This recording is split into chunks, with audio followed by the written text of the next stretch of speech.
Hey guys, welcome back to the channel. Hope you were well. Well, we did it. I had a call of action yesterday, and thank you all of you guys for responding. We got the channel up over 1,000 subscribers. Outstanding news. Question I have now is how much higher can we get? Can we get to 1,500 by the end of February? I would love to see it, but overall, thank you. I appreciate your support for this channel. Today's video, I want to focus on memory crisis.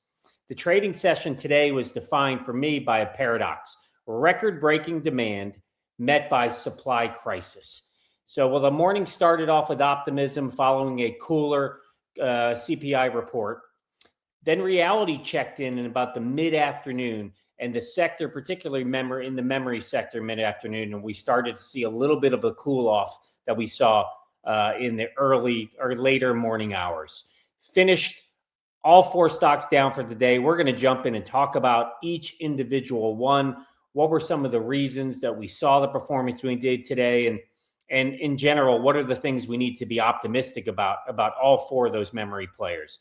But we know that memory prices have skyrocketed so fast. Both DRAM and NAND are up over 70% since late 2025. And we're starting to hear reports from our hardware giants like Lenovo, Cisco that I mentioned yesterday that are warning about unprecedented bills skyrocketing for memory and the impact it'll have on their products. This is causing a bit of a tug and war between investors that are betting on super margins and those fearing a demand destruction. And we'll talk about that demand destruction in the second half of this video. So make sure you stay for the whole video because that's going to be critically important to hear for us as consumers. But the overall narrative for me today from the memory sector was profit taking. Institutional investors are trimming their winners because they're starting to ask how high can these memory prices go before the world stops buying. So we're going to jump in now and take a look at all four of the companies, how they performed today. What are the reasons that I'm optimistic about them? We'll jump back and take a look at a new article from Wall Street Journal, look specifically at some of the impact on consumer products. And then we'll wrap it up by just talking about how companies like Micron are protecting themselves against this moving forward. But if you haven't done it already, hit like and subscribe to the channel. Thanks, guys.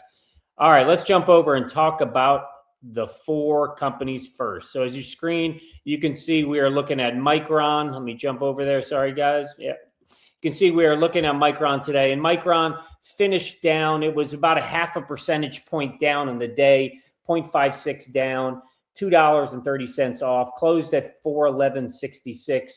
You can see on your graph here, started out with a lot of kind of just sell right out of the gate, either algorithmic selling, profit taking, whatever it may be. But the stock rallied back so nicely throughout the day and then just had a dip in the afternoon and closed on an upward cycle there. A nice little green candle to end the day at 411.16. We see in the after hours we're down by about $1.30 or so as it is.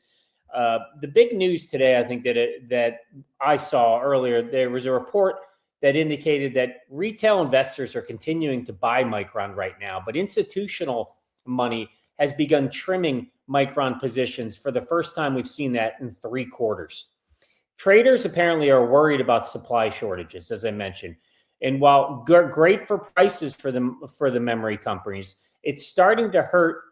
These prices are starting to hurt some of Micron's biggest customers.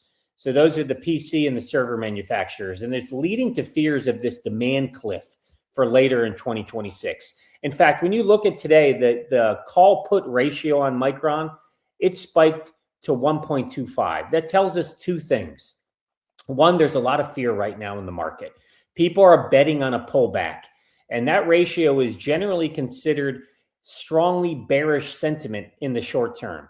But it also could tell us a second thing, that historically when fear gets this high, the market is often oversold. So we're reaching a sentiment extreme, many may say, where the rubber band is stretched so far that it's ready for a snapback to the upside, and a snapback to the upside becomes very likely.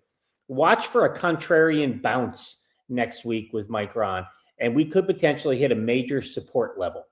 So let me jump over and just say overall, we'll keep our eyes on it, but I'm going to jump over to the next one on my screen, which is SanDisk. So you can see on the board, SanDisk also finished down today. SanDisk was down by $3.72, about a half a share point, a little more than half a share point overall, finished at just over $6.26 a share. This is a classic cooling off for SanDisk. It's been so hot. It's been the hottest stock this year, period. I think we're up 127% this year overall. So it's hit its all-time highs. We're just seeing a little bit, in my opinion, classic profit taking. But the big news overall for SanDisk, which makes me optimistic about this stock, is we've seen analysts put the price target now at $850 for SanDisk, $1,000 for SanDisk. So significant upside on this stock based on where the analysts predict the price target could be by the end of the year. But the big news is that SanDisk is moving away from, they're starting to shift towards multi-year agreements. There was an analyst from the Bank of America today that raised their price target to $850 based on this, because they're moving away from spot pricing to locked-in contracts with data centers. They are the primary beneficiary of the NAND shortage. We know that in the market today. And the dip today overall for SanDisk is being viewed as an outstanding or great buy the dip opportunity for this company, and particularly if you look at where the price targets are. So SanDisk, if you look at it below in the part of the graph, you'll see they had some sell-off in the beginning of the day and a massive just buyback, showing such strong optimism for this company overall, and gave back a little bit of day. To me, that's just a classic kind of profit-taking sell. There's nothing but positive news overall for this company. Let's jump over and take a look at Western Digital and how they performed today. Again, Western Digital, another one, as I mentioned, all four were down in the day, down by just under a full share point at 0.86, just about $2.50 off in the day, closed at 281.65. Here for me, the biggest news overall that I'm optimistic about with Western Digital is that, you know, they had earlier this month for their earnings, there was a bit of misperception about their news, and they recovered that today by discussing how they're on the road to a 100 terabyte roadmap for their product. As AI models move, we know from training to archiving and to inference, obviously the world needs massive, cheap storage.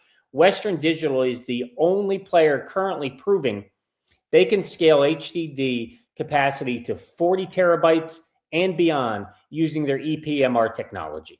And so while it tracked lower today on the NASDAQ and we're off today, its value or valuation of PE of 28 times makes it a great defensive play compared to some of those expensive chip makers that we've seen as well.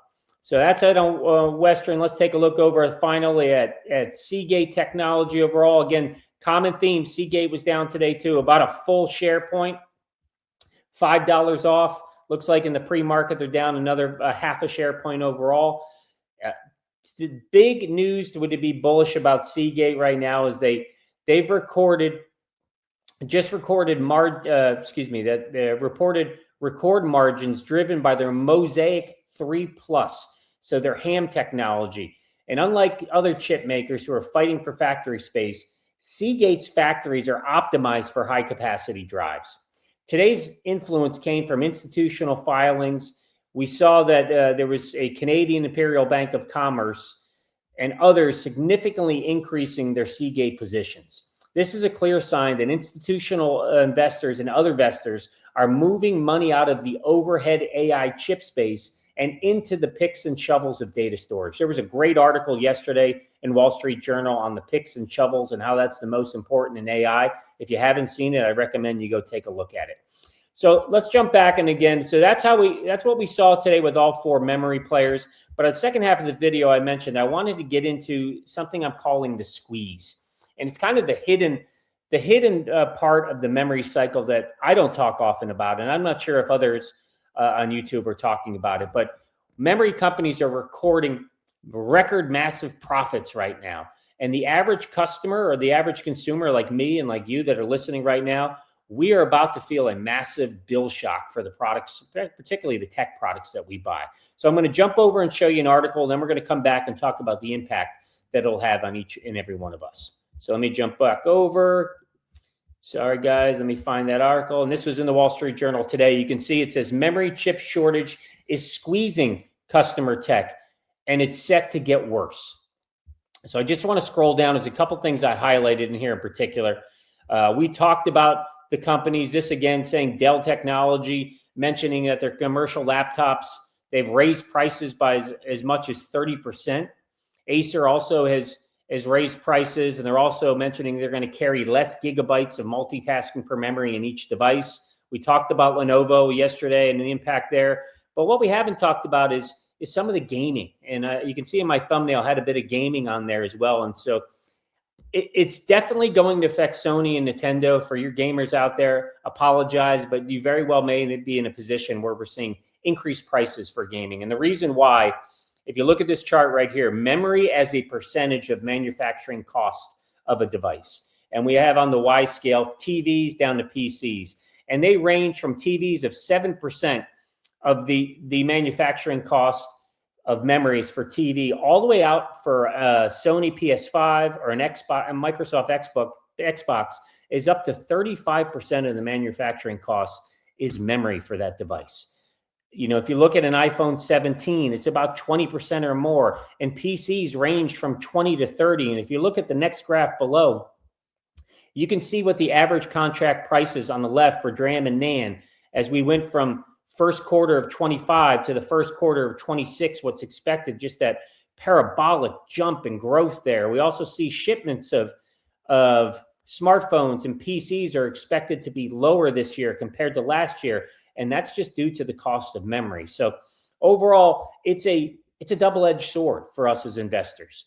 You know, we love it for when we're investing in companies like Micron, SanDisk, Western, and Seagate. But on the other side of the sword is us as consumers that are going to have to absorb that price in our everyday product. So there's a few things that I want to talk about again that we mentioned a bit, but you know, we talked about the PCs and the laptops. So I mentioned that Dell and Lenovo said that they're signaling price hikes of 15 to 30%. And for mid-range laptops, that could mean an extra $200 to $30 for a consumer because of the cost of RAM has tripled in months. Smartphones, on the other part, is we've known the forecast. We saw Apple mentioning 15% increase in the memory components for their products. We're expecting smartphone shipments to drop by 10% this year.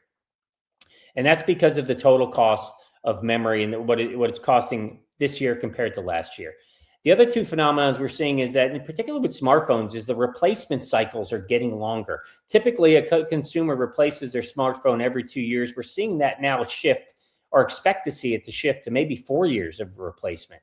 I don't know about you guys, but I probably am in that category already. I just went to an iPhone 16. I had an iPhone 11. I hold on to my phones way too long. I don't know if you're like that for me. If you're like me in that category, in that regard as well, drop it in the comments, let me know. But I definitely wait before I move. But they expect this will be a typical move for consumers moving forward.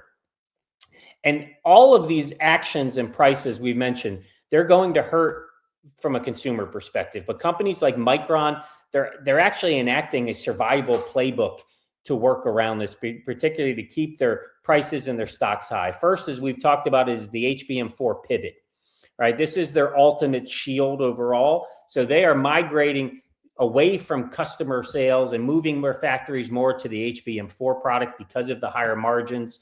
And because of that, they're reallocating, some suggest, up to 30% of their wafer capacity to HBMI to satisfy the AI demand.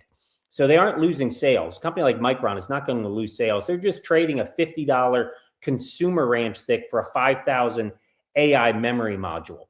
The other thing we've seen reports of, or I've heard reports of recently, is Micron, Samsung, SK Hynix. They're vetting their customers now. They're working to prevent hoarding customers. So they've implemented a strict order screening. They are requiring customers to disclose who exactly will be the end users.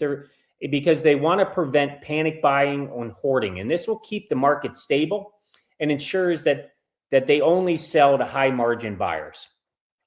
And the other thing that we'll see memory companies do is start to do some program scarcity out of older tech. So to force the profit margin hires, manufacturers are intentionally killing off, memory companies are killing off older, cheaper standards like DDR4, and they're shifting and shifting to more expensive DDR5 platforms to force the entire industry to upgrade to the higher margin newer technology. Again, great for memory companies, maybe not great for consumers. Double-edged sword there, just in full transparency. And then the last piece is that they are working with, OEMs or original equipment makers to right-size the specs.